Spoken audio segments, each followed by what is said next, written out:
وہ لوگوں کے ہجوم کو دھکیلتی ہوئی سیف الرحمان کے ساتھ تیزی سے آگے بڑھی۔ ٹینا میم، اس موقع پر آپ کچھ کہنا چاہیں گی؟ ایک اور صحافی بھاگ کر این کے سامنے آن کھڑا ہوا اور اس نے اپنا مائک جیسے ہی ٹینا کے آگے کیا ان کی ضبط کا دامن ٹوٹ گیا۔ شٹ اپ، آئی سے جسٹ شٹ اپ۔ ان کے چیخنے پر ایک دم سناٹا چھا گیا۔ بہت سے رپورٹرز غیر شعوری طور پر 2 قدم پیچھے ہٹ گئے۔ Tina, please cool down.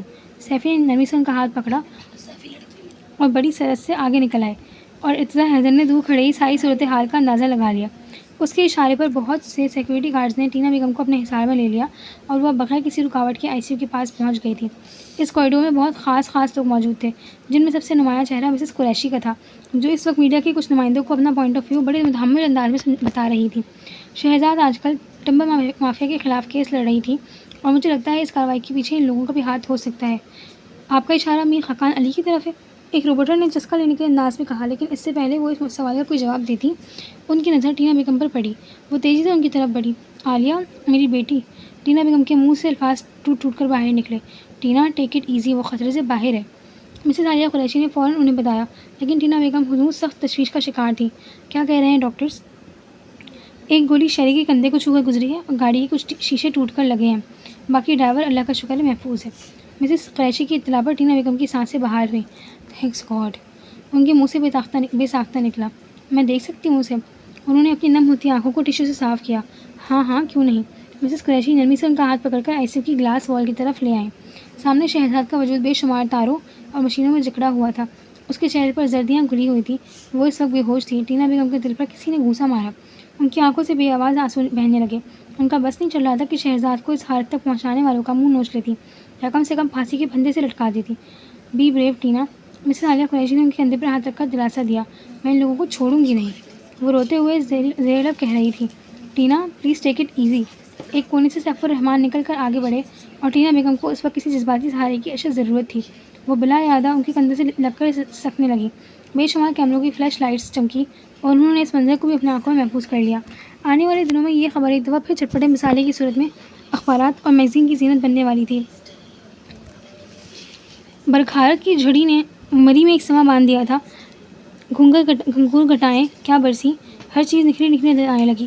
بھیگا موسم منچلا ہو گیا، اور اس کے ساتھ ہی پھولوں اور درختوں نے ساون میں جھومنا شروع کر دیا۔ عام حالات میں تو درشہوار اور اس کی غزل سے اس موسم کو خوب انجوائے کرتی، لیکن درشہوار کی طبیعت کی خرابی نے پورے میر ہاؤس میں ایک اداسی کی کیفیت طاری کر رکھی تھی۔ ایسا لگتا تھا جیسے چہکنے والی بلبل نے کسی کا گلا گھونٹ دیا ہو۔ درشہوار کا بخار کم ہونے کا ہی نام نہیں لے رہا تھا، اور اس کے ہونٹوں پر خاموشی کی مہر ضبط ہو چکی تھی۔ محمد ہادی کی آخری گفتگو نے اسے آسمان سے زمین پر لا پٹکا تھا، اور ابھی تک اس کے حواس بحال نہیں ہوئے تھے۔ اس کی معصوم شرارتیں، شوخ جملے اور بے جرسی گستاخیوں کا اس نے انتہائی برا مطلب اخذ کیا تھا۔ درشہوار اس کے تلخ الفاظ تو بھول سکتی تھی، لیکن اس کا زہر آلود لہجہ اس کی راتوں کی نیندیں اور دن کا سکون برباد کر چکا تھا۔ عزت نفس کو روند کر حاصل کی جانے والی محبت کا روپ اتنا بھیانک بھی ہو سکتا ہے، درشہوار کو اس کا اندازہ نہیں تھا۔ وہ شخص اس کے پندار کو روند کر بڑی شان سے چلا گیا تھا، اور اس کے اندر بےچینی کا ایک جہان آباد ہو گیا تھا۔ پچھلے 3 دن سے وہ سوچو کہ اس جہنم میں جل رہی تھی، جو بخار کی صورت میں اس کے سارے وجود کو اپنی لپیٹ میں لے چکا تھا۔ چونکہ ہر شرارت کا آغاز درشہوار کی طرف سے ہوتا تھا، اسی لیے نمیرہ، طوبہ اور انابیہ بھی دم سادے بیٹھی تھیں۔ اس دن نمیرہ جھنجھلا کر اپنی گینگ لیڈر کے کمرے میں چلی آئی۔ خدا کے لیے درشہوار، اب ٹھیک ہو جاؤ، قسم سے سخت بوریت پھیلا رکھی ہے تم نے۔ نمیرہ گرما گرم پکوڑوں کی پلیٹ لیے اندر داخل ہوئی اور سوئچ بورڈ کے سارے ہی بٹن نیچے کر دیے۔ پورا کمرہ روشنیوں سے بھر گیا۔ درشہوار نے بے ساختہ آنکھوں پر ہاتھ رکھ لیے۔ اس کے چہرے پر ناگواری کا تاثر بڑی قوت سے ابھرا۔ یہ روشنیاں اور اجالے اسے کچھ دن سے بہت برے لگ رہے تھے۔ نمیرہ نے اندر داخل ہوتے ہوئے اسے سخت خفا نظروں سے گھورا۔ اتنا آفت موسم ہے، دل کر رہا ہے فوراً کشمین پوائنٹ پر لمبی لمبی واک کر کے آئیں۔ اس نے درشہوار کے کمرے کی کھڑکی کا پردہ پیچھے کیا۔ سامنے ہادی کے کمرے کا منظر صاف نظر آ رہا تھا۔ اس کی کھڑکیاں بھی کھلی ہوئی تھیں، لیکن وہ کمرے میں موجود نہیں تھا۔ ارے واہ، کیا مزیدار چٹنی ہے پودینے کی۔ نمیرہ نے ایک زوردار چٹخانا لیا، لیکن درشہوار پر کوئی اثر نہیں ہوا۔ کیا ہوا ہے تمہیں؟ کہیں خدا نہ خواستہ قوت گویائی سلب تو نہیں ہوگی تمہاری؟ نمیرہ نے اس کے پاس آ کر شرارت سے کمبل ہٹایا۔ درشہوار کو کرنٹ لگا۔ وہ غصے سے اٹھ بیٹھی اور شعلہ اگلتی نگاہوں سے نمیرہ کو گھورنے لگی، جس کی شوخیاں اس وقت زہر لگ رہی تھیں اسے۔ پکوڑے کھاؤ گی؟ اس نے مسکراتے ہوئے ایک پکوڑا اس کی طرف بڑھایا۔ وہ ایک جھٹکے سے اٹھی، غصے سے نمیرہ کا بازو پکڑا اور کھینچتے ہوئے کمرے کے دروازے کے پاس لے گئے اور زور سے باہر کی طرف دھکا دے کر دروازہ لاک کر لیا۔ نمیرہ جو اس حملے کے ذہنی طور پر تیار نہیں تھی، وہ سامنے سے آتے ہوئے شامی سے بری طرح ٹکرائی۔ اس کے ہاتھوں سے پکوڑے کی پلیٹ اچھل کر زمین پر جا گری، اور سیڑھیاں چڑھ کر اوپر آتی ہوئی طوبہ نے یہ منظر انتہائی بیزاری سے دیکھا۔ شامین اور نمیرہ کی بڑھتی ہوئی اس بے تکلفی اس کی دل آزاری کا باعث بن رہی تھی۔ استغفر اللہ، یہ تم کیا بگوڑے کی طرح اڑتی پھرتی رہی ہو؟ شامین نے سہارا دے کر اسے کھڑا کیا۔ تمہاری بہن کا کارنامہ ہے یہ، وہ بھی بخار میں۔ نمیرہ نے برا سا منہ بنایا۔ تمہیں کس نے کہا تھا اسے چھیڑو؟ تو اپنا موڈ تو کسی کو بخش دیے وہ؟ نمیرہ نے حسد بھری نگاہوں سے زمین پر گرے پکوڑوں کو دیکھا۔ پتہ ہے نا آج کل طبیعت ٹھیک نہیں ہے اس کی۔ شامین نے فوراً بہن کی طرفداری کی۔ تمہیں خیال رکھنا چاہیے اس کا۔ شامین نے کنکھیوں سے طوبہ کے چہرے کے بگڑے ہوئے زاویے دیکھے اور اپنے ہونٹوں پر آنے والی مسکراہٹ کا گلا گھونٹا، کیونکہ اس سے کچھ بعید بھی نہیں تھا کہ زمین پر پڑی ہوئی پلیٹ اٹھا کر اسے سر پر دے مارتی۔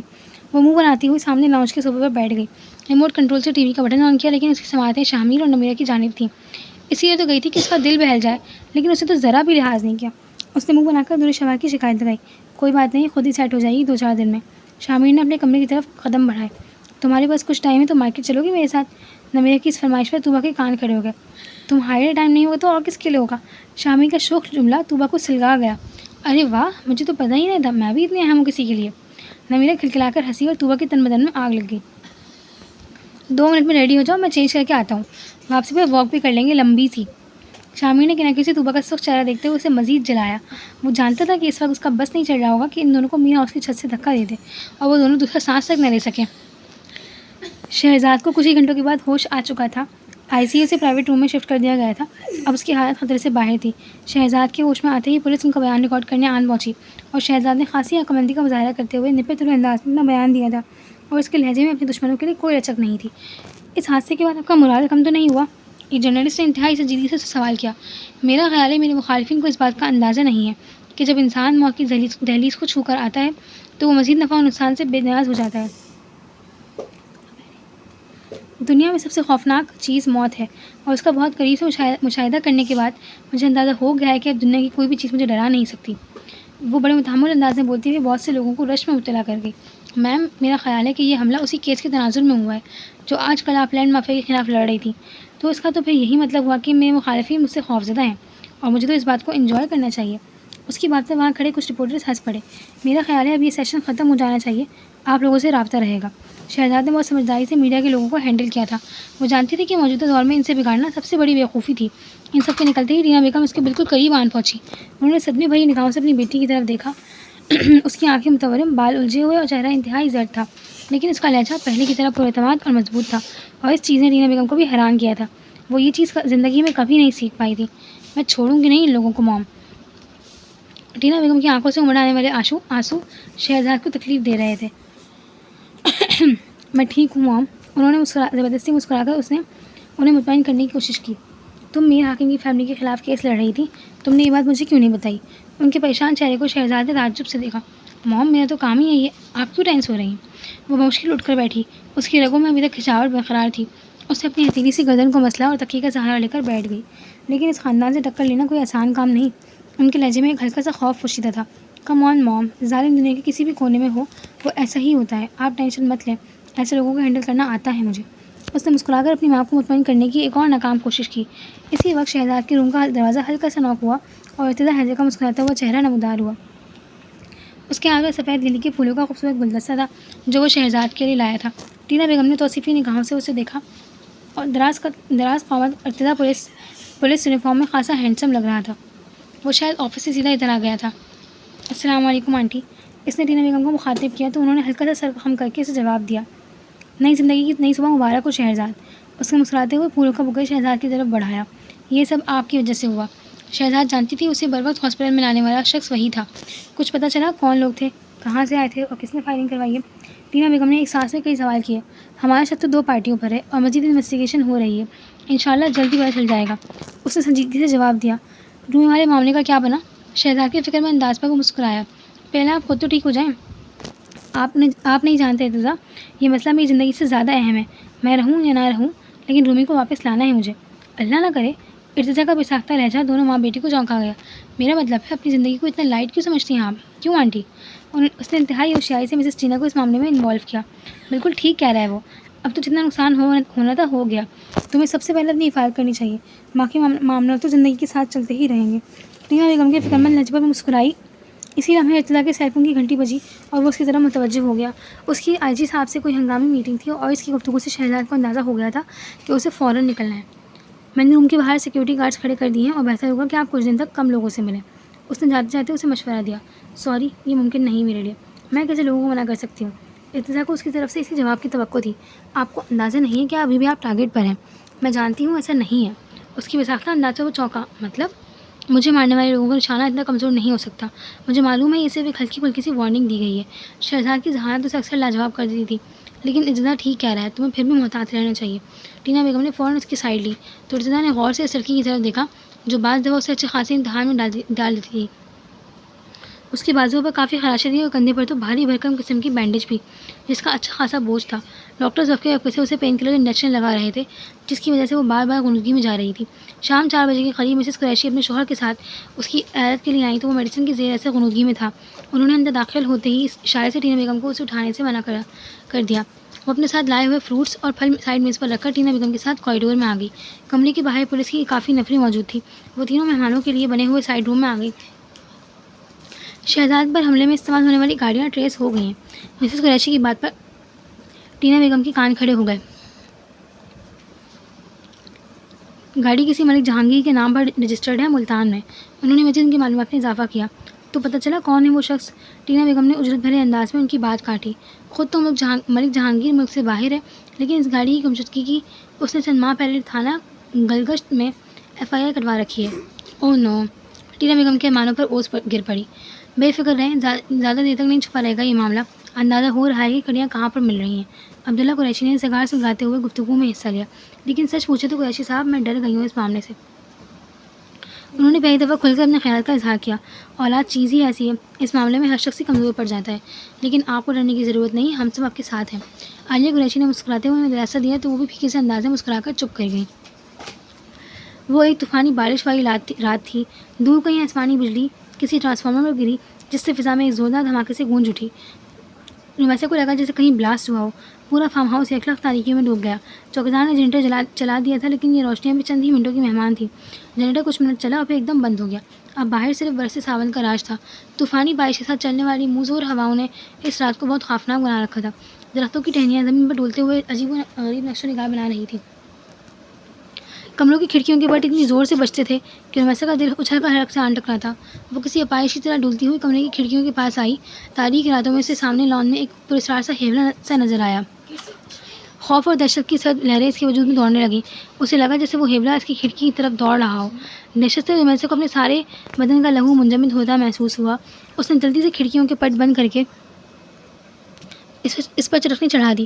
وہ جانتی تھی کہ کھڑکی کے باہر لوہے کی مضبوط سلاخیں ہیں، لیکن وہ اگر کوئی غیر ماورائی مخلوق ہے تو یہ سلاخیں اور چرخنی اس کے لیے کوئی معنی نہیں رکھتی.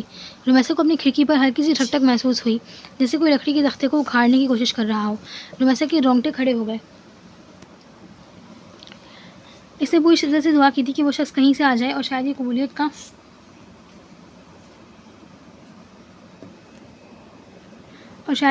ہی وقت تھا. اسے بارش میں کسی گاڑی کے انجن کی آواز آئی اور ساتھ ہی کوئی تیز بھاگتا ہوا فارم ہاؤس کے رہائشی پورشن کی طرف آیا. رومیسا خوفزدہ انداز میں واش روم کے دروازے کے پردے کے پیچھے جڑ کر کھڑی ہو گئی. ہر طرف تاریکی کا راج تھا. اس کی قمیض پسینے سے بھیگ چکی تھی اور ساتھ سے بالکل غیر ہموار تھی. اسے کسی کے قدموں کی چاپ اپنے کمرے کے باہر محسوس ہوئی. ہلکی سی کلک کی آواز آئی اور دروازہ کھل گیا. رومیسا کے دل کی دھڑکنیں بے ترتیب ہوئی. اسے لگا جیسے وہی ہیبلا اس کے سر پر آن پہنچا ہو. آج شاید یقینی موت کا دن تھا. اسے اپنی کنپٹیاں سلگتی ہوئی محسوس ہوئیں. کمرے کا دروازہ کھلا اور ایک روشنی کی لکیر اندر داخل ہوئی. وہ بغیر پل کے جھپکائے پردے کے پیچھے زمین پر پڑتی روشنی کی لکیر کو دیکھ رہی تھی. اسے اپنی ٹانگیں بے جان ہوتی ہوئی محسوس ہوئی، جبکہ سانسیں حلق میں اٹک گئیں. بے بسی کے گہرے احساس کے زیر اثر اس کی آنکھوں سے آنسو تیزی سے پھسلنے لگے. رومیسا!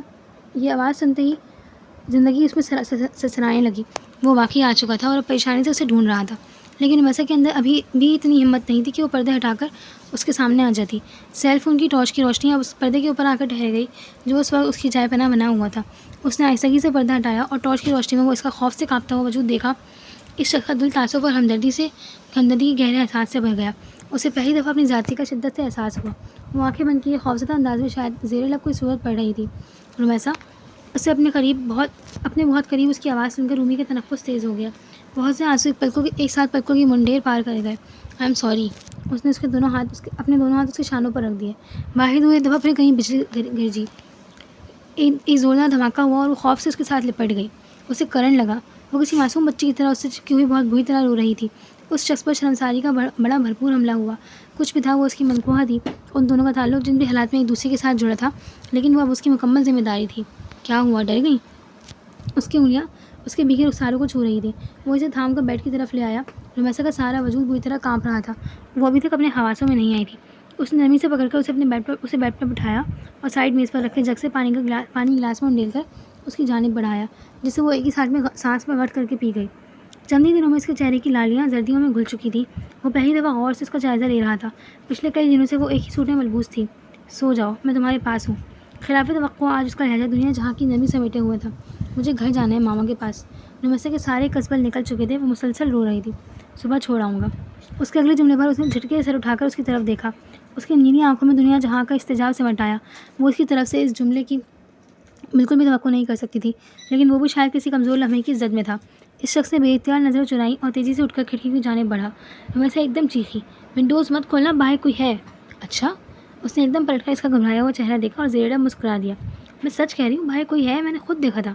وہ بکلائے ہوئے انداز میں اسے یقین دلا رہی تھی. وہ اس کی بات مان کر پلٹ کر آ گیا. سیل فون کی بیٹری آخری دم پر تھی اور بجلی کا دور دور تک کوئی نام و نشان نہیں تھا. ٹرانسفارمر اڑ چکا ہے اور جنریٹر میں کوئی ٹیکنیکل فالٹ آیا ہوا ہے. لائٹ صبح ہی آئے گی. وہ کرسی کھینچ کر اس کے بیڈ کے قریب لے آیا. باہر بادلوں کی گرج چمک میں کوئی کمی نہیں آئی تھی. طوفانی بارش نے ہر طرف ایک دم ادھم مچا رکھا تھا. ایسا ہی ایک طوفان رومی اور اس شخص کی زندگی میں بھی آ چکا تھا. وہ کنکھیوں سے اس کی طرف دیکھ رہا تھا. اس کے آنے کے بعد وہ خاصی حد تک پرسکون نظر آ رہی تھی. اس کے ریشمی بال تکیے پر بکھرے ہوئے تھے اور وہ آنکھیں بند کیے بہت خاموشی سے اس کے دل میں ڈیرا جما چکی تھی. سیل فون کی بیٹری کے اختتام کے ساتھ ہی پورا کمرہ ایک دفعہ پھر تاریکی کا گڑھ بن گیا. مجھے ڈر لگ رہا ہے. رمیسا کی کانپتی ہوئی آواز اس بات کی گواہ تھی کہ وہ جھوٹ نہیں بول رہی. وہ خاموشی سے اٹھ کر اس کے برابر آن کر لیٹ گیا. وہ اس کی موجودگی کا احساس کر کے جھجک کر تھوڑا ہٹ کر لیٹ گئی. دونوں کے درمیان آج صرف خاموشی گفتگو کر رہی تھی. وہ رات کا جانے کون سا پہر تھا جب رمیسا کی آنکھ لگ گئی. بارش کا سلسلہ وقفے سے جاری تھا. صبح 7 بجے کے قریب وہ گہری نیند سے بیدار ہوئی تو اسے اپنے اتنے قریب لیٹے دیکھ کر اسے ایک زوردار قسم کا جھٹکا لگا. وہ ہڑبڑا کر اٹھ بیٹھی.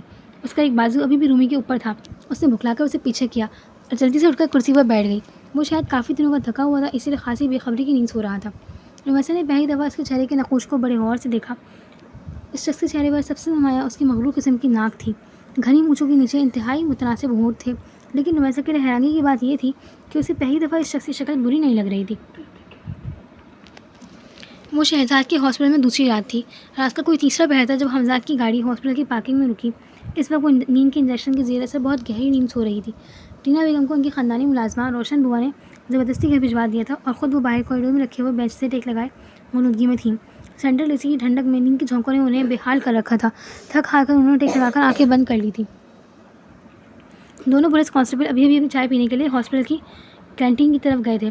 حمزاد نے جب کوریڈور میں قدم رکھا تو وہ بالکل سنسان تھا. اس نے ایک سسری سی نظر بینچ پر سوئی ہوئی روشن بوا پر ڈالی اور اس کمرے کے باہر آ کر رک گیا جہاں شہزاد ایڈمٹ تھی. اس نے آہستہ سے دروازہ کھولا. شہزاد کا سنگل بیڈ عین اس کے سامنے تھا.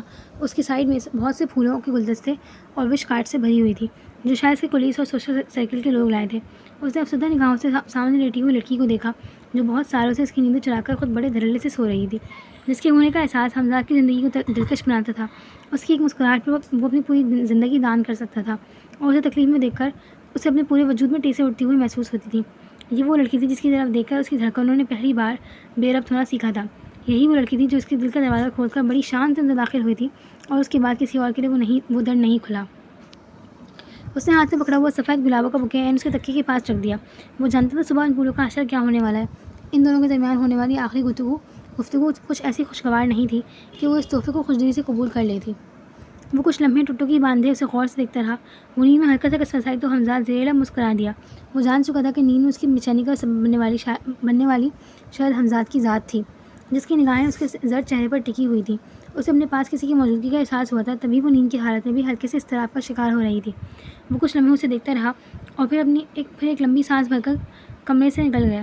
اس کے کمرے سے نکلنے کے ٹھیک 3 منٹ کے بعد شہزاد نے آنکھیں کھولی اور حیرانگی سے اپنے بالکل پاس رکھے سفید گلابوں کا بکے دیکھا. کمرے میں ایک جانی پہچانی سے خوشبو رقص کرتی پھر رہی تھی. وہ مشکل کونی کے بل اٹھی اور تعجب بھری نگاہوں سے اس گلدستے کو دیکھنے لگی. اچانک اس کی نظر پاس رکھی گیٹ ویل سون کا کارڈ پر پڑی. اس نے فوراً اٹھایا. Get well soon, it's an order. وہ جانتی تھی یہ جملہ اتنے دھڑلے سے کون لکھ سکتا ہے. اس کے ساتھ ہی اسے حمزات کا تلخ لہجہ یاد آ گیا. اس نے مزاحی سے کاٹ کے 2 ٹکڑے کر کے سائڈ میز پر اچھال دیے. اب وہ ان باتوں اور جملوں سے بہلنے والی نہیں تھی. اس نے جیسے ہی اپنے بیڈ سے ٹیک لگائی اس کے سیل فون کی ٹیکسٹ ٹون بجی. اس کے ساتھ ہی اس کے دل کی دھڑکنوں میں ایک ارتعاش سا بڑھتا ہوا.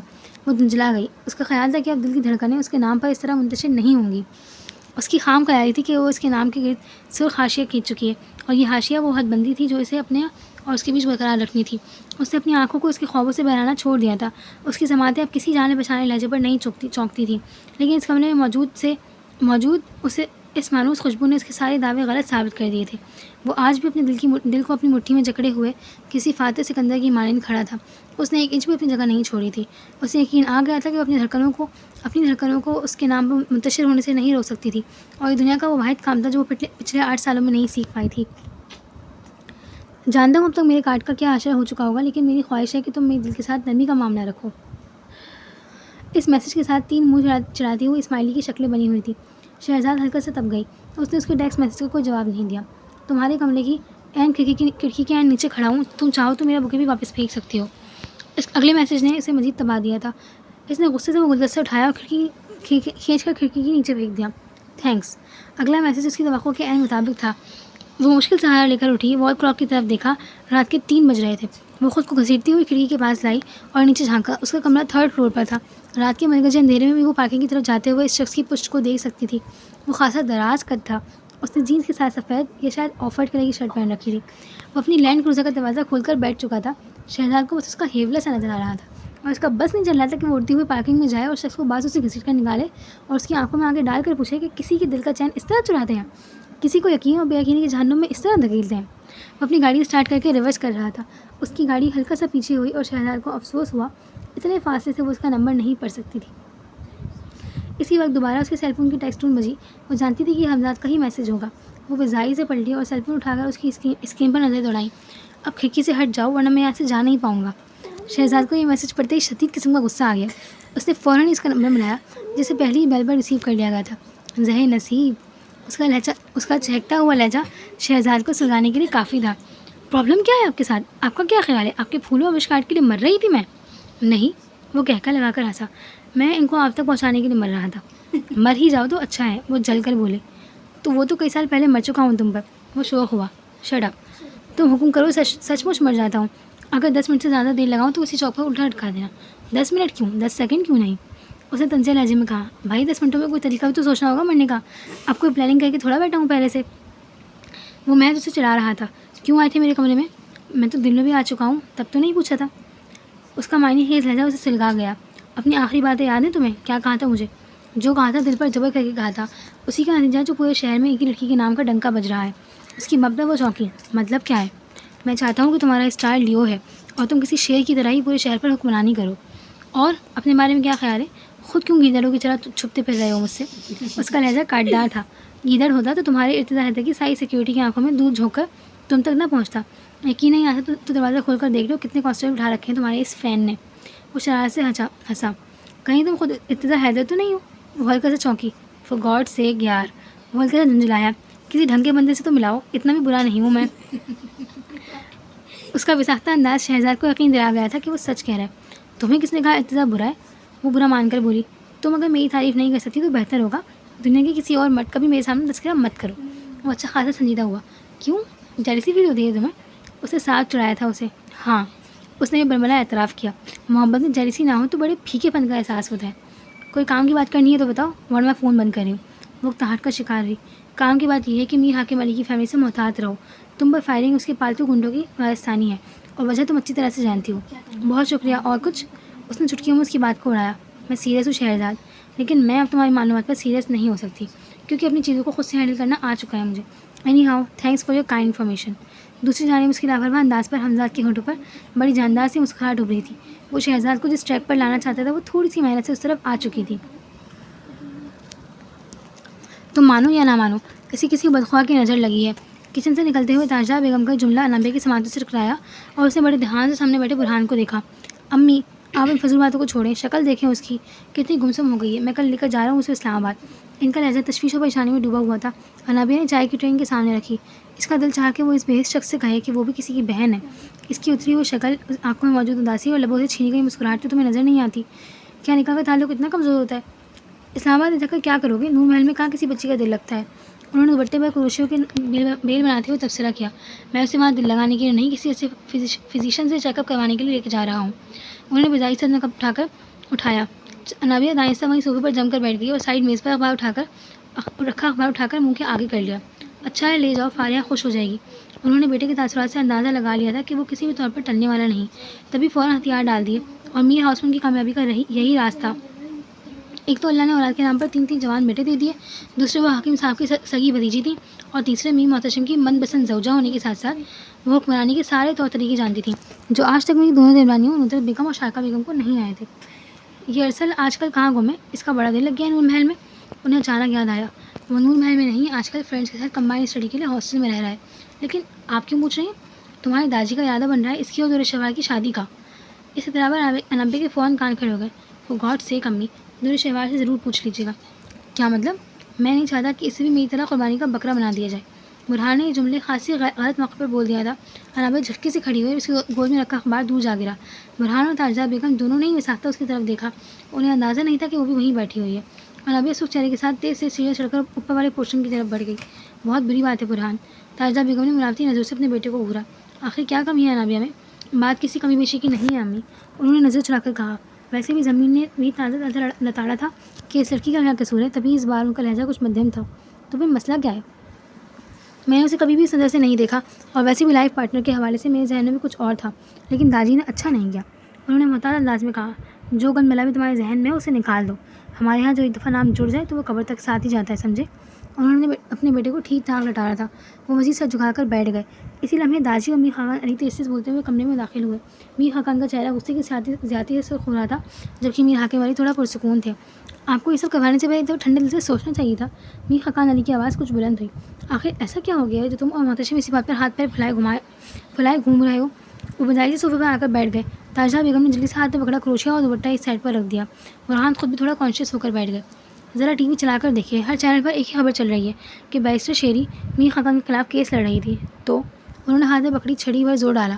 یہ مسئلہ کسی اور طریقے سے بھی حل ہو سکتا تھا۔ وہ ہلکا سا جھنجھلا کر گویا ہوئے۔ تم نے کب سے جوش کی بجائے ہوش سے کام لینا شروع کر دیا ہے؟ انہوں نے تنزیہ نگاہوں سے اپنے رنگین مزاج بیٹے کو دیکھا، جن کے آئے دن بننے والے اسکینڈلز پر وہ اکثر انہیں ہوش سے کام لینے کا مشورہ دیتے تھے، جسے وہ ایک کان سے سن کر دوسرے کان سے اڑا دیتے تھے۔ زندگی کے ہر معاملے میں جوش نہیں چلتا بابا جان، انہوں نے سیکنڈوں میں ان کا طنز سمجھا۔ تم چھوڑو اس قصے کو، محتشم کا نمبر ملاؤ، پتہ چلے بیوروکریسی میں چل کیا رہا ہے۔ آج انٹیریئر منسٹر کی ایک ضروری میٹنگ بھی تھی۔ داجی نے بسائی سے موضوع گفتگو بدلا تھا۔ برہان نے ان دونوں کو مصروف دیکھا تو خاموشی سے وہاں سے کھسکنا چاہا، لیکن آج شاید ان کے بھی ستارے گردش میں تھے۔ یہ تم کہاں بھاگ رہے ہو؟ داجی نے تیکھی نگاہوں سے اس کی طرف دیکھا۔ کہیں نہیں داجی، ذرا دور شفا کے کمرے تک جا رہا تھا، طبیعت ٹھیک نہیں ہے اس کی۔ انہیں بروقت بہانہ سوجھ گیا جو خاصا تیر بہدف ثابت ہوا۔ دور شہوار سے یاد آیا، پچھلے 3 دن سے بیمار ہے بچی، اور کسی کو اتنی توفیق نہیں ہوئی کہ کسی اچھے ڈاکٹر کو بلوا کر چیک کروا لے۔ ان کے لہجے کی فکرمندی اور تشویش پر تاجدہ بیگم ہلکا سا مسکرائیں۔ سارا خاندان جانتا تھا کہ دور شہوار اپنی داجی کی چہیتی بولتی تھی۔ برہان بھی یہ کہہ رہا تھا مجھ سے۔ تاجدہ بیگم نے گفتگو میں حصہ لیا۔ ہاں تو مسئلہ کیا ہے؟ مسئلہ تو کچھ نہیں ہے داجی، کل لے کر جاؤں گا۔ برہان نے فوراً صفائی دی۔ محتشم بھائی کی کال ہے آپ کے لیے۔ حوان علی نے اپنا سیل فون میر حاکم علی کی طرف بڑھایا۔ ہاں دو۔ انہوں نے فوراً تھام لیا۔ ان دونوں کا موضوع گفتگو وہ کیس تھا جس نے آج کل پورے خاندان کی راتوں کی نیندیں حرام کر رکھی تھی۔ ان کو باتوں میں مصروف دیکھ کر برہان اس وقت خاموشی سے وہاں سے کھسک آئے، جبکہ تاجدہ بیگم ان لوگوں کے لیے شام کی چائے تیار کروانے لگی۔ مکائی آ رہا ہے پاکستان۔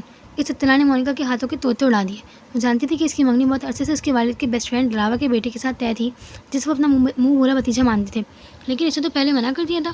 مونیکا نے سرسری سے لہجہ بنا کر اپنی ماں سے پوچھا، جو اس وقت پارک کے پتوں کے ساتھ الجھی ہوئی تھی، جبکہ مونیکا کے دل میں ایک ادھم مچا ہوا تھا۔ ابھی رات ہی اس نے زلفی سے بات کی تھی اور اس نے کہا تھا کہ وہ واپس لاہور آ جائے تو دونوں بیٹھ کر اس موضوع پر ڈسکشن کر لیں گے۔ تم اس دفعہ کالج جاؤ تو کافی چھٹیاں لے کر آنا۔ انہوں نے اس کے سر پر اگلا بم پھوڑا۔ لیکن امی، میرے فائنل ایگزامس ہونے والے ہیں، آپ لوگ اتنی جلدی کیوں کر رہے ہیں؟ وہ جھنجھلا گئی۔ تمہارے باپ کی طبیعت ٹھیک نہیں رہتی، وہ اپنے فرض سے جلد فارغ ہونا چاہتا ہے۔ مارتھا نے سب کچھ اپنے شوہر پر ڈال دیا، لیکن مونیکا جانتی تھی کہ سارے قصے کے پیچھے اس کی ماں کا ہاتھ ہے۔ اچھا ٹھیک ہے، وہ ہلکا سا سوچ کر پرسکون ہوئی۔ کل چرچ چلو گی تم؟ مارتھا نے ہلکا سا الجھ کر اپنی بیٹی کا مطمئن چہرہ دیکھا. اس کے اتنی جلدی مان جانے کی توقع جو نہیں تھی. ہاں. اس کے جواب میں مارتھا کے ہاتھ سے چھری گر گئی. کیوں؟ کیا ہوا؟ مونیکا اپنی ماں کی اندرونی حالت سے اتنی بے خبر نہیں تھی. اسے اندازہ تھا کہ اگر اسے مزید اپنی طرف سے ماں کو پریشان کیا تو ہو سکتا ہے وہ اسے ملتان بھی جانے نہ دے. لگتا ہے خداوند نے تمہارے دل کو سکون سے بھر دیا ہے. وہ اب کچھ مطمئن دکھائی دے رہی تھی. ہاں، آپ کی دعا قبول ہو گئی ہے. وہ سادگی سے کہہ کر اپنے کمرے کی طرف بڑھ گئی. اندر داخل ہوتے ہی اس نے جلدی سے دروازے کا لاک لگایا اور جلدی ذوالفقار کا نمبر ملانے لگی. اسے اب اس کو تازہ ترین صورتحال سے آگاہ کرنا تھا. اس نے بہت قریب سے بے تحاشا فائرنگ کی آواز سنی تو اس کی آنکھ کھل گئی. خوف اور دہشت کی برقی روح اس کے پورے وجود میں دوڑنے لگی. رومیسا نے بکھلا کر ٹائم دیکھا. رات کے 2 بج رہے تھے. اندھیرے میں کانپتے ہوئے ہاتھوں کے ساتھ اس نے سائڈ میز پر رکھے لیمپ کو روشن کیا. اسی لمحے اس کے بیڈ روم کا دروازہ کھلا. وہ بڑے حواس باختہ انداز میں اندر داخل ہوا. وہ آج صبح سے فارم ہاؤس میں ہی تھا. فوراً نکلو، وہ لوگ یہاں پہنچنے والے ہیں. اس نے اجرت بھرے انداز میں رومیسا کا بازو پکڑ کر کھینچا اور اسے گھسیٹتا ہوا باہر کوریڈور میں لے آیا. وہ جو ابھی ننگے خمار سے باہر نکلی تھی صورتحال پر گھبرا گئی. اس کے پیروں میں جوتا تک نہیں تھا. کون لوگ ہیں یہ؟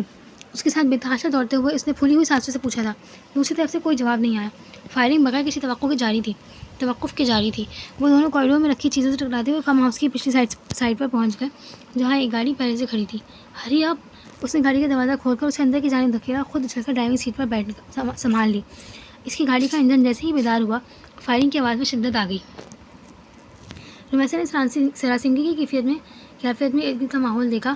وہ طوفانی انداز میں گاڑی چلا رہا تھا. کسی ملازم نے ساری صورتحال کو دیکھتے ہوئے پچھلا گیٹ کھول دیا تھا.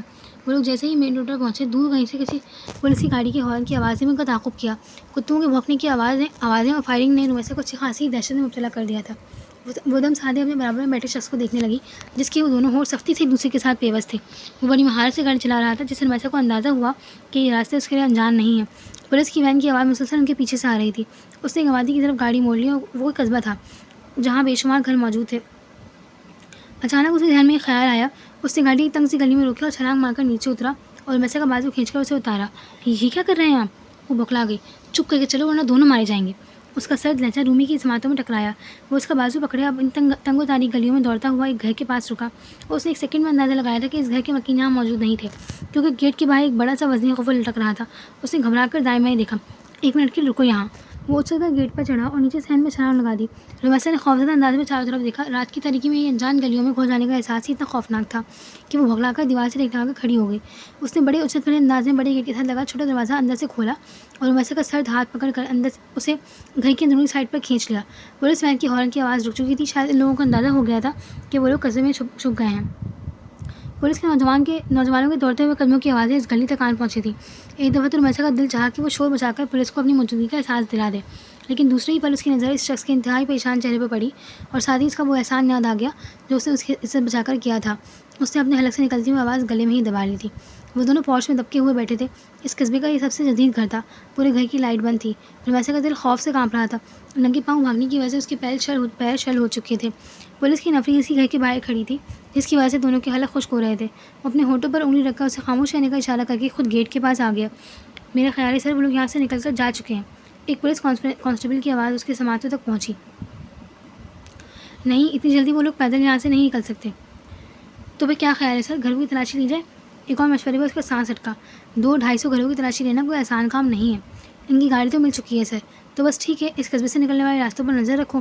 وہ آج رات یہاں سے نکلنے کی کوشش ضرور کریں گے. تھانے سے مزید نفری منگوا لو. پولیس آفیسر کے اس نئے حکم پر ان کے چہروں پر پریشانی کے تاثرات نمودار ہوئے. ان دونوں کو پہلی دفعہ احساس ہوا تھا کہ وہ کسی بڑی مشکل میں پھنس چکے ہیں. کیا حال ہے بیرسٹر شہری کا؟ ہادی ابھی بھی اسلام آباد سے لوٹا تھا. سامنے کاؤچ پر لیٹے ہوئے سعد نے اس کی طرف دیکھتے ہی پریشانی سے پوچھا. ہادی نے ہاتھ میں پکڑا ہوا سیل فون سائڈ میز پر رکھا اور اپنی پریشانی کو مسلا. وہ خاصی ٹینشن میں دکھائی دے رہا تھا. کافی بہتر ہے، گھر شفٹ کر دیا گیا ہے انہیں. اس نے تھکے رکھے انداز میں اپنے شوز اتارے. حوصلہ تو نہیں بس ہو گیا ان کا؟ ارے نہیں یار، وہ اس ٹائپ کی خاتون نہیں ہے، بلکہ ہوش میں آنے کے بعد سے ساری اپڈیٹس اور فون کالز تک خود ریسیو کر رہی ہیں. ہادی بات کرتے کرتے اپنے کمرے کی طرف بڑھا. پھر تو بہت دلیر خاتون ہوئی. وہ ہادی کے پیچھے کی سیڑھیاں چڑھ کر اس کے بیڈ روم میں آ گیا. لیکن میرے خیال میں لڑکیوں کو تھوڑا محتاط ہونا چاہیے. ضرورت سے زیادہ خود اعتمادی اور بہادری کبھی کبھی انسان کو ڈبو دیتی ہے. اس نے وارڈروب کھول کر اپنا ایک شلوار سوٹ نکالا. کچھ پتہ چلا کس کی گھٹیا حرکت ہے یہ؟ ساتھ دونوں بازو سینے پر باندھ کر اس کے سامنے آن کھڑا ہوا.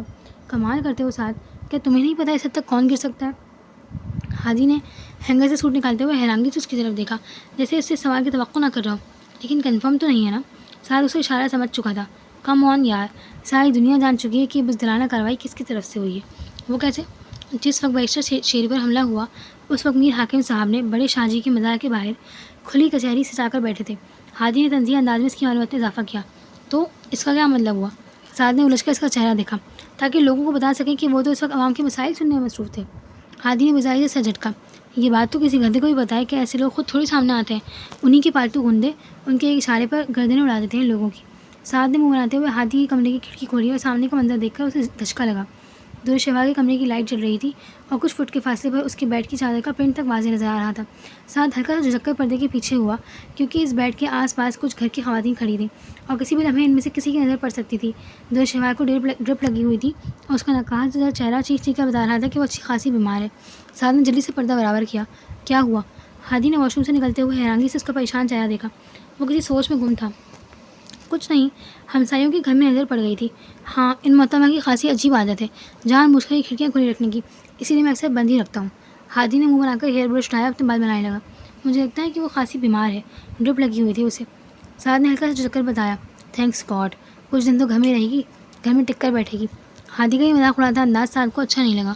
بہت بری بات ہے ہادی، وہ بیچاری واقعی کافی بیمار ہے اور تم اس کا مذاق اڑا رہے ہو۔ اس نے فوراً طرفداری کی۔ بیشتر شیری بھی کسی کی بیٹی ہے جس پر بدرجی سے گولیاں چلائی گئی ہیں، تم اس کی شکل دیکھو ذرا جا کر۔ ہادی نے اسے لاجواب کیا۔ لیکن اس میں دور شفا کا تو کوئی قصور نہیں۔ سعد نے نظر چلائی۔ اس خوامخواہ کی فیور کی وجہ پوچھ سکتا ہوں؟ ہادی نے جانچتی ہوئی نگاہوں سے اس کی طرف دیکھا۔ ویسی بات کر رہا ہوں یار، تم تو وکیلوں کی طرح جرح کرنے لگے ہو۔ سعد نے زبردستی مسکرا کر اسے مطمئن کرنے کی کوشش کی۔ ظاہر ہے وکیل ماں کا بیٹا ہوں، جرح تو کروں گا ہی۔ ہادی کا منہ جب اب کچھ خوشگوار ہو گیا تھا۔ اچھا چھوڑو، چلو نیچے چلتے ہیں، گل خان نے بہت مزے کے فرائیڈ رائس بنائے ہیں۔ سعد نے اپنی طرف سے بات ختم کی تو ہادی بھی اسے ہلا کر اس کے پیچھے چل دیا۔ بیا، کوئی ٹینشن ہے آپ کو؟ طوبہ چائے کی ٹریلی کے اندر داخل ہوئی تو اس نے نابے کو کسی گہری سوچ میں گم پایا۔ اس کے نوٹ سامنے کھلے پڑے تھے جبکہ دھیان کی کھڑکیاں کہیں اور کھلی ہوئی تھیں۔ وہ اپنی سوچوں میں اس قدر محو تھی کہ اسے طوبہ کی آمد کا پتہ نہیں چلا۔ بیا، کیا ہوا ہے؟ طوبہ نے پاس آ کر اسے کندھا ہلایا تو ایک دم خفے کا شکار ہوئی۔ تم کب آئی؟ وہ ایک دم سنبھل کر بیٹھ گئی اور خود کو مصروف ظاہر کرنے لگی۔ جب آپ سوچوں میں برہان بھائی کے ساتھ کہیں اور پہنچی ہوئی تھی۔ طوبہ نے ہلکی پھلکی انداز میں سے چھیڑا۔ بے فکر رہو، ان کا کوئی راستہ میری طرف سے ہو کر نہیں گزرتا۔ اس کے الفاظ سادہ تھے لیکن لہجہ خاصا تلخ تھا۔ طوبہ نے چونک کر اس کی طرف دیکھا۔ آپ سے کچھ کہا ہے انہوں نے؟ وہ فکرمندانہ انداز میں اپنی بہن کے بالکل قریب آ کر بیٹھ گئی۔ جو بات ساری دنیا چیخ چیخ کر کہہ رہی ہے وہ اگر خود نہ بھی کہیں تو کیا فرق پڑتا ہے؟ کیا کہہ رہی ہے ساری دنیا؟ طوبہ نے فوراً بات کاٹ کر اجرت بھرے انداز سے پوچھا۔ کیا کرو گی تم پوچھ کر؟ چھوڑو۔ انابیہ نے گرما گرم چائے کا کپ اٹھا کر منہ سے لگا لیا اور جیسے ہی ہونٹوں پر جلن کا احساس ہوا فوراً پیچھے کر دیا۔ بیا، میں آپ کی بہن ہونے کے علاوہ بہت اچھی دوست بھی ہوں۔ طوبہ نے ہمدردی سے بہن کے کندھے پہ ہاتھ رکھا۔ تبھی تو تمہیں اس تکلیف سے گزارنا نہیں چاہتی جس سے میں گزر رہی ہوں۔ فار گاڈ سیک بیا، کیوں پہیلیاں اجوا رہی ہے؟ مجھے بتائیں کیا ہوا ہے؟ سخت ٹینشن ہو رہی ہے مجھے۔ طوبہ ہلکا سا جھنجھلا گئی۔ کیا بتاؤں؟ برہان کو مجھ میں سے دلچسپی ہی نہیں ہے اور وہ مجھے زبردستی کا لادا ہوا بوجھ سمجھتے ہیں اور اس تعلق سے درجے بیزار ہیں جو ان کے اور میرے بیچ ہے۔ انابیہ ایک دم چیخ کر بولی اور کمرے میں داخل ہوتی ہوئی شارقہ بیگم ٹھٹک کر دروازے میں ہی رک گئی۔ ان کے دل پر کسی نے گھوسا مارا تھا۔ تو کس میں ہے دلچسپی انہیں؟ طوبہ کی آواز کسی گہرے کنویں سے نکلی۔ منائل قریشی میں۔ منائل؟ وہ کون ہے؟ آپ کو کس نے بتایا؟ طوبہ نے پریشانی سے پوچھا۔ مجھ سے سینئر ہے اور سارا کیمپس جانتا ہے سر برہان اور منائل کے درمیان کیا چل رہا ہے۔ انابیہ کا لہجہ رنجیدگی میں ڈوبا ہوا تھا۔ تو آپ کو بتانا چاہیے تھا اسے جا کر کہ آپ کے اور برہان بھائی کے درمیان کیا رشتہ ہے۔ طوبہ کو ایک دم غصہ آ گیا۔ تو اس سے کیا ہوگا؟ وہ استہزائیہ انداز میں گویا ہوئی۔ تاکہ اسے پتہ چلے وہ غلط کر رہی ہے اور کسی کے حق پر ڈاکہ مارنا کوئی اچھی بات نہیں۔ اگر برہان نے خود اس کی طرف پہل کی ہو تو؟ انابیہ نے تنزیہ نگاہوں سے اپنی بہن کی طرف دیکھا جس کا بس نہیں چل رہا تھا کہ وہ اس کے لیے کچھ کر گزرتی۔ دونوں صورتوں میں سے معلوم ہونا چاہیے، یہ آپ کی بھی زندگی کا سوال ہے۔ طوبہ نے اسے سمجھانے کی کوشش کی جبکہ شارقہ بیگم وہیں سے پلٹ گئیں۔ ان کے دل پر ایک بھاری بوجھ آن پڑا۔ انہیں پہلی دفعہ احساس ہوا کہ سیانی ٹھیک ہی کہتے ہیں، بیٹیوں کی قسمت واقعی ماؤں جیسی ہوتی ہے۔ ساری زندگی وہ خاقان صاحب کے پیچھے بھاگتی رہی لیکن ان کے ہاتھ کچھ نہیں آیا۔ انابیہ کا دکھ قطرہ قطرہ بن کر ان کے دل میں اتر رہا تھا لیکن انہوں نے سوچ لیا تھا کہ وہ اپنی بیٹی کی زندگی سے کسی کو بھی کھیلنے نہیں دیں گی۔ تم یہاں کیوں بیٹھی ہو؟ خاقان علی کسی کام سے اوپر آیا تو شارقہ بیگم کو اپنی سوچوں میں غلطہ پایا۔ وہ ہلکے سے چونکی۔ اچھا ہوا آپ آ گئے، ایک ضروری بات کرنی ہے مجھے آپ سے۔ وہ فیصلہ کن انداز میں کھڑی ہوئیں۔ لیکن میں تو اسلام آباد کے لیے نکل رہا تھا۔ انہوں نے ریس واچ میں ٹائم دیکھتے ہوئے مصروف انداز میں کہا۔ 1 گھنٹہ لیٹ بھی ہو جائیں گے تو کوئی فرق نہیں پڑے گا۔ ان کے لہجے میں کچھ تھا جو خاقان جیسا گھاگ بندہ ایک لمحے میں سمجھ گیا۔ اچھا چلو، لیکن خدا کے واسطے اپنی اور ندرت کی کسی نئی لڑائی کا قصہ مت چھیڑ دینا۔ اپنے کمرے کی طرف بڑھتے ہوئے انہوں نے وارننگ دی کیونکہ وہ جانتے تھے کہ شارقہ بیگم اپنی سوتن ندرت سے بالکل نہیں بنتی تھی اور وہ دونوں ایک دوسرے کی شکایت لگانے کا کوئی بھی موقع ہاتھ سے جانے نہیں دیتی تھی، جس سے اسی لیے تو کہہ رہی ہوں کہ اپنی اولاد کے لیے بھی ابھی سے کچھ سوچ لیں، ایسا نہ ہو جیسے کوئی عذاب ندرت جیسا کوئی عذاب آپ کی بیٹی کو بھی بھگتنا پڑ جائے۔ ان کے ساتھ لہجے وہ چلتے چلتے جھنجھلا کر رکے، فوراً مڑ کر شائقہ بیگم کی طرف دیکھا۔ شائقہ کے چہرے پر اس وقت چٹانوں کی سختی محسوس کر کے خاقان کا اگلا جملہ ان کی حلق میں دم توڑ گیا۔ شہوار کو نور محل آئے ہوئے دوسرا دن تھا۔ فارحہ بھابھی اپنی نند کی آمد پر خاصی خوش دکھائی دے رہی تھی، کیونکہ نور محل میں رہنا ان کی مجبوری تھی، کیونکہ ایک تو ان کے شوہر وہاں رہتے تھے، دوسرا ساری سیاسی ایکٹیویٹیز کا مرکز بھی انہی کا وہ گھر تھا، جہاں ہر وقت مہمانوں کی آمد کا سلسلہ جاری رہتا تھا۔ وہ وہاں واحد خاتون تھی جو سب چیزوں کی نگرانی کرواتی تھی، لیکن جب بھی ان کو موقع ملتا وہ فوراً میر ہاؤس پہنچ جاتی۔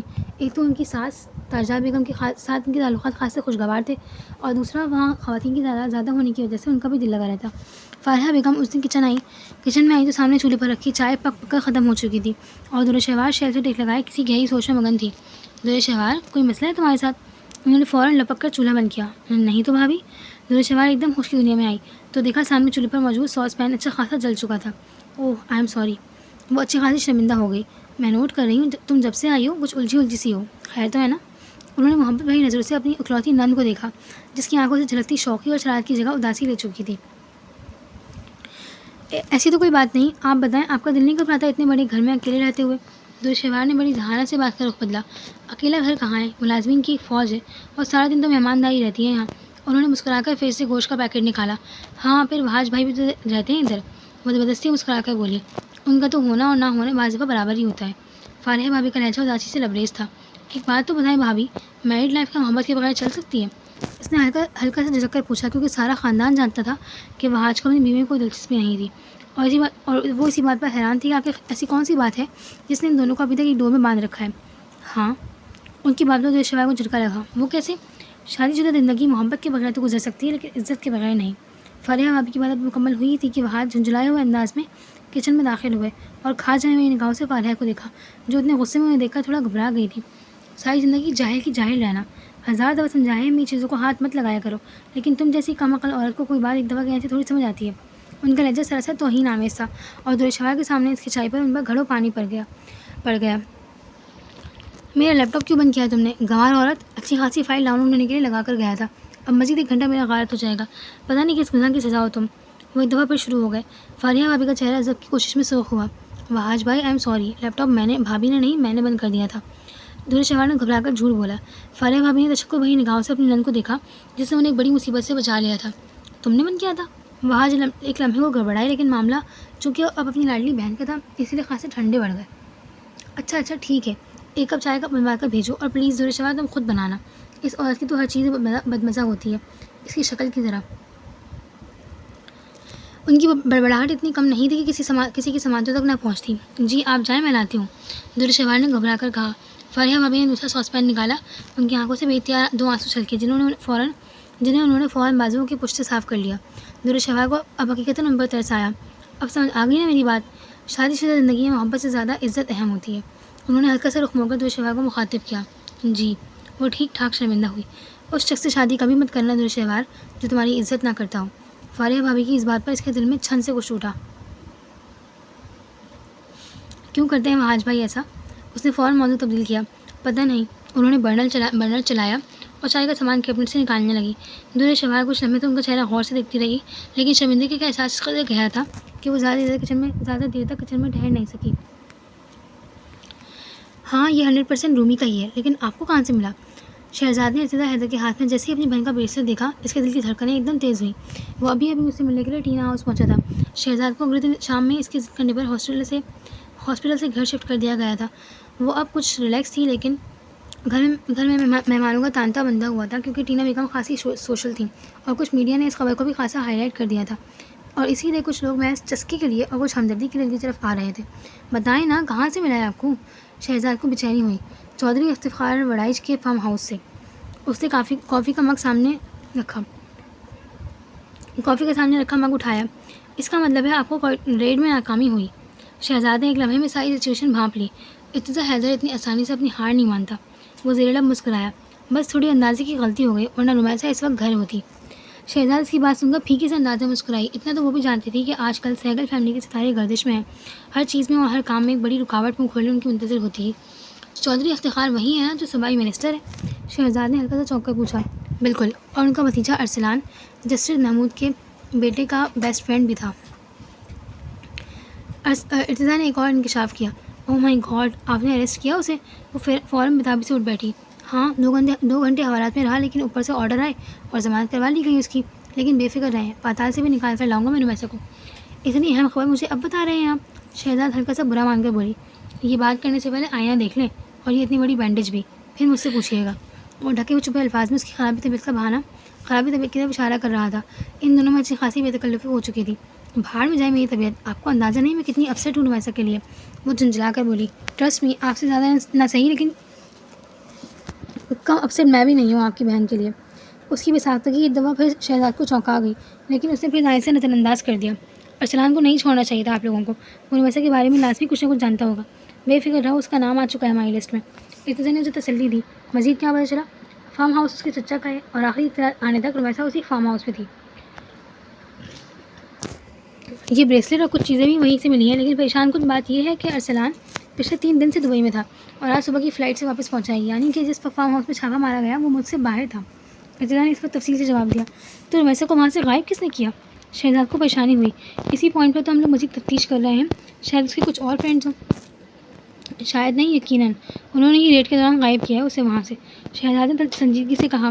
لیکن ایک چیز حیران کن ہے، جس گاڑی میں اسے وہاں سے نکالا گیا وہ پولیس کے قبضے میں ہے، اور فارم ہاؤس کے پچھلے حصے میں قدموں کے نشانات سے اندازہ ہوتا ہے کہ اسے نکالنے والا بندہ ایک ہے۔ ارتضیٰ نے مزید اس کی معلومات میں اضافہ کیا۔ ایک بندہ؟ شہزاد تعجب میں مبتلا ہوئی۔ ہاں، اور کنفیوژن کی بات یہ ہے کہ رومیسا اتنے آرام سے اس کے ساتھ چلی کیوں گئی؟ وہ شور مچا کر پولیس کی مدد بھی تو لے سکتی تھی۔ شہزاد کو جھٹکا لگا۔ ہو سکتا ہے اس شخص نے اسے جان سے مارنے کی دھمکی دی ہو، یا کسی بھی حوالے سے اسے بلیک میل کیا ہو، مے بی، لیکن مجھے یقین ہے اب یہ صرف 2-3 دن کی گیم ہے۔ ارتضیٰ خاصا پر اعتماد تھا۔ اسی وقت دروازہ ہلکا سا نوک کر کے ملازمہ اندر داخل ہوئی۔ شیری بی بی، بریگیڈیئر وقار درانی آپ سے ملنے آئے ہیں۔ اس اطلاع پر ارتضیٰ نے بے ساختہ چونک کر اس کی طرف دیکھا، جس کے چہرے پر ناگواری کا بڑا بھرپور سے تاثر ابھرا۔ موم کہاں ہیں؟ ان کے ساتھ ڈائننگ روم میں بیٹھی ہیں، ملازمہ نے مزید بتایا۔ ٹھیک ہے، تم جاؤ، میں آ رہی ہوں۔ اس نے سنجیدگی سے جواب دیا۔ آئی تھنک آپ کو یہیں بلوا لینا چاہیے انہیں۔ وہ فکرمند انداز میں گویا ہوا۔ اس وقت وہ دونوں شہزاد کے گیسٹ روم میں تھے۔ وہ ہاسپٹل سے آنے کے بعد اسی کمرے میں تھی، کیونکہ مہمانوں کی آمد و رفت بہت زیادہ تھی اور بار بار سیڑھیاں اترنے چڑھنے سے ابھی تھکن کا احساس ہو رہا تھا۔ گولی میرے شولڈر کو چھو کر گزری ہے، لیکن ٹانگیں الحمدللہ سلامت ہے۔ شہزاد کے ہلکے پھلکے انداز سے وہ مسکرا دیا۔ اوکے، بیسٹ آف لک۔ آپ نہیں ملیں گے ان سے؟ شہزاد نے ہلکا سا چونک کر اس کی طرف دیکھا، جو جانے کے لیے پر تول رہا تھا۔ آئی تھنک یہ مناسب نہیں لگتا، اور میری موجودگی میں وہ خواہ کانشیس ہو جائیں گی۔ اس سے بڑے مناسب الفاظ میں انکار کیا تو شہزاد نے بھی اصرار کرنا مناسب نہیں سمجھا۔ Okay, take care of your self. اس نے بڑی گہری نظروں سے شہزاد کا جائزہ لیا، جو اس وقت بڑے پراعتماد انداز سے چپل پہن رہی تھی۔ اس لڑکی کا اعتماد اور بے نیازی انہیں ہمیشہ کچھ فاصلے پر رہنے پر مجبور کر دیتی تھی، لیکن اس میں کچھ تھا جو اپنی بے انتہا مصروفیات میں سے بھی ٹائم نکال کر اس کے پاس آنے سے خود کو روک نہیں پاتا تھا، اور یہ چیز ان کے ارد گرد رہنے والے لوگوں نے بھی محسوس کرنا شروع کر دی تھی۔ برہان اور درشوار دونوں شفا انٹرنیشنل ہاسپٹل میں تھے۔ برہان نے ایک دن پہلے بہت اچھے فزیشین کی اپائنٹمنٹ لے لی تھی۔ درشوار کے جاتے ہی کچھ ٹیسٹ ہوئے، جن کی رپورٹس کچھ دیر تک ملنی تھی۔ برہان اسے لے کر کیفیٹیریا آ گئے۔ رزلٹ تو تم لوگوں کا آ چکا ہے، اب مزید کیا سوچا ہے؟ وہ رشین سائڈ لے کر اس کی میز پر پہنچے اور بڑے غور سے اس کا مرجھایا ہوا چہرہ دیکھا۔ توبہ اور نمیرہ سے پوچھوں گی، اس نے ہلکا سا سمجھ کر جواب دیا۔ وہ جانتی تھی کہ برہان اسٹڈیز کے معاملے میں کسی بھی قسم کی رعایت بخشی کے قائل نہیں تھے۔ میرے خیال میں تم تینوں کو BS میں ایڈمیشن لینا چاہیے یونیورسٹی میں۔ برہان نے یوں ہی بات بڑھانے کی غرض سے کہا۔ جی ٹھیک ہے۔ درشوار خلاف توقع فوراً ہی مان گئی۔ تمہیں کیا ہوا ہے درشوار؟ کوئی اور مسئلہ تو نہیں؟ برہان اس کے فوراً مان جانے پر پریشان ہوئے۔ وہ اچھی طرح جانتے تھے کہ اسے ہر معاملے میں اپنی پسند ناپسند کا بڑا خیال رہتا تھا، اور اس چیز پر کمپرومائز کرنا اس کے لیے دنیا کا مشکل ترین کام تھا۔ نہیں بھائی، ایسی تو کوئی بات نہیں۔ وہ ان کی کھوجتی نظروں پر گڑبڑا سے گئی۔ مجھے کیوں لگتا ہے کہ کوئی پرابلم ہے تمہارے ساتھ؟ ایسی تو کوئی بات نہیں۔ وہ آج بری بھنسی تھی، لیکن قسمت اچھی تھی جو برہان کی توجہ دوسری جانب مبذول ہو گئی۔ ہائے برہان، آپ یہاں کیسے؟ مناہل قریشی ایک دم ان کی میز کی طرف آئی۔ درشوار کے سامنے مناہل سے اچانک ملاقات نے برہان کو ایک لمحے کے لیے خفت میں مبتلا کر دیا، لیکن جلدی انہوں نے خود کو سنبھال لیا۔ دوسری طرف اپنے سامنے کھڑی لڑکی کو دیکھ کر درشوار کو زوردار جھٹکا لگا۔ یہ چہرہ وہ بھلا کیسے سکتی تھی؟ پچھلے چند دنوں میں جتنی نفرت اسے اس لڑکی سے ہوئی تھی، اس کی پیمائش کے لیے تو کوئی نیا ہی آلہ ایجاد کرنا پڑتا۔ میں درشوار کے ساتھ آیا تھا یہاں، میری چھوٹی بہن ہے یہ۔ برہان کی وضاحت پر مناہل نے کھل کر سانس لیا۔ جبکہ درشوا کے چہرے کے زاویے اسی بری طرح سے بگڑ گئے تھے. اسے دیکھ کر بری طرح سے بگڑ گئے. وہ منائل کو نظر انداز کیے اپنے سامنے رکھا رشین سیلیڈ کھانے لگی. درشوار یہ منائل قریشی ہیں, میری اسٹوڈنٹ اور کولیگ بھی. برہان کو اس کا انداز برا لگا. جانتی ہوں میں. درشوار نے سر اٹھائے بغیر بے رخی سے جواب دیا. منائل کو دھچکا سا لگا اور ایک دم سے برہان بھی شرمندگی کا شکار ہوئے, جبکہ منائل کو درشوار کی بیداری کے پیچھے چھپا اپنا مستقبل کا حال صاف دکھائی دے رہا تھا.